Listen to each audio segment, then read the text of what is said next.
The Tale of Mrs. Tiggy-Winkle. Once upon a time, there was a little girl called Lucy, who lived at a farm called Little Town.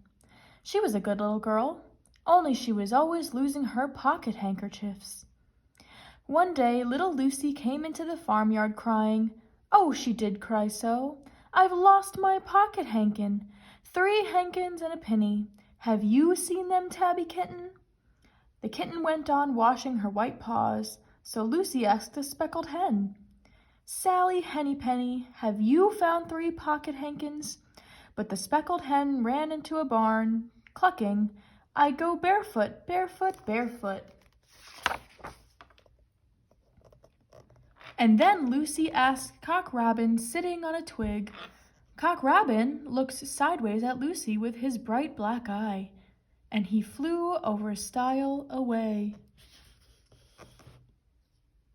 Lucy climbed upon the stile and looked up at the hill behind Little Town, a hill that goes up, up into the clouds as though it had no top. And a great way up the hillside she thought she saw some white things spread upon the grass. Lucy scrambled up the hill as fast as her short legs would carry her. She ran along a steep pathway, up and up, until Little Town was right away down below. She could have dropped a pebble down the chimney. Presently she came to a spring, bubbling out from the hillside. Someone had stood a tin can upon a stone to catch the water, but the water was already running over, for the can was no bigger than an egg cup. And where the sand upon the path was wet, there were footmarks of a very small person. Lucy ran on and on. The path ended under a big rock.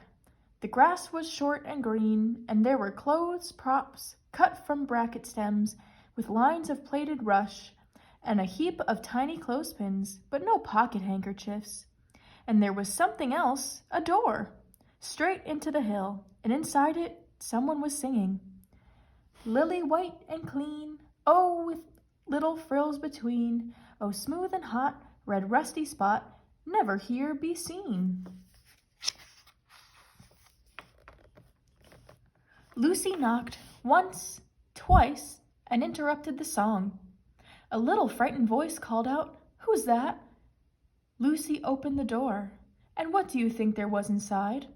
A nice clean kitchen with a flagged wood floor and wooden beams, just like any other farm kitchen. Only the ceiling was so low that Lucy's head nearly touched it, and the pots and pans were small, and so was everything there. There was a nice hot singy smell, and at the table, with an iron in her hand, stood a very stout short person staring anxiously at Lucy. Her print gown was tucked up, and she was wearing a large apron over her striped petticoat. Her little black nose went sniffle, sniffle, snuffle, and her eyes went twinkle, twinkle. And underneath her cap, where Lucy had yellow curls, that little person had prickles. "Who are you?" said Lucy. "Have you seen my pocket hankins?" The little person made a bob curtsy. "Oh, yes, if you please. My name is Miss Tiggy-Winkle. Oh, yes, if you please. I'm an excellent clear starcher." And she took something out of a clothes basket and spread it on the ironing blanket. "What's that thing?" said Lucy. "That's not my pocket hankin." "Oh, no, if you please. That's a little scarlet waistcoat belonging to Cock Robin." And she ironed it and folded it and put it on one side. Then she took something else off a clothes horse. "That isn't my pinny," said Lucy. "Oh, no, if you please. That's a damask tablecloth belonging to Jenny Wren.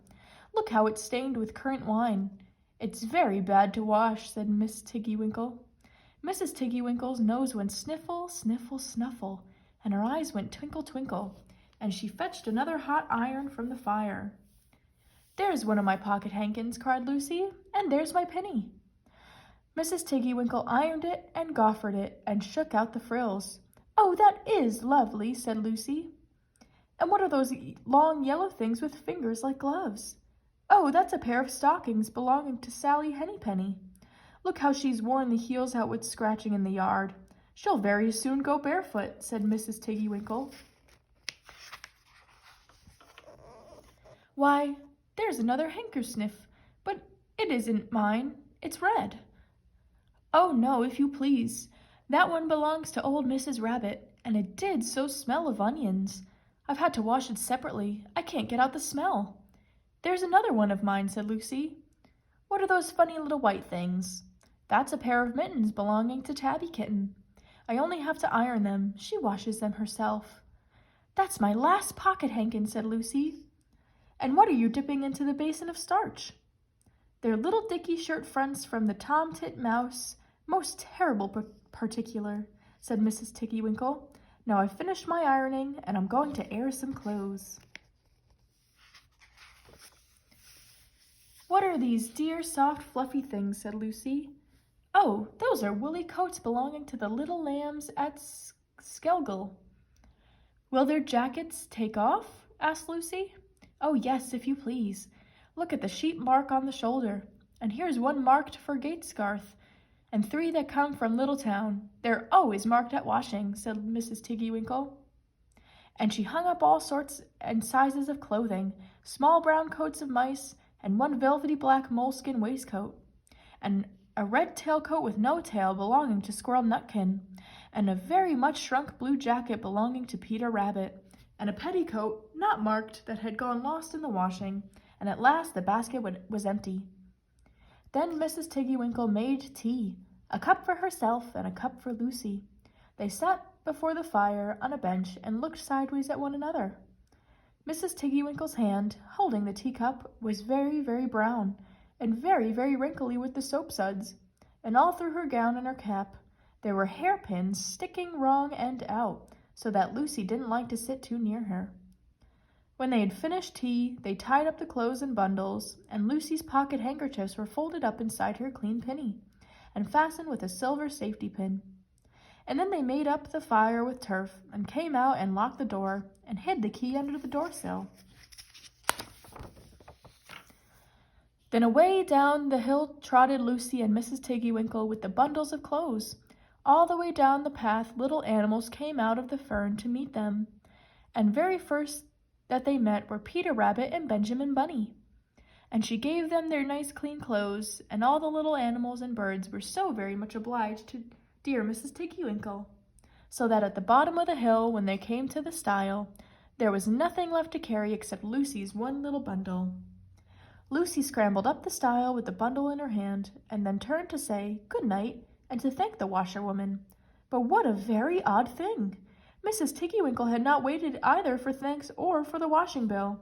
She was running up the hill, and where was her white frilled cap and her shawl, and her gown and her petticoat?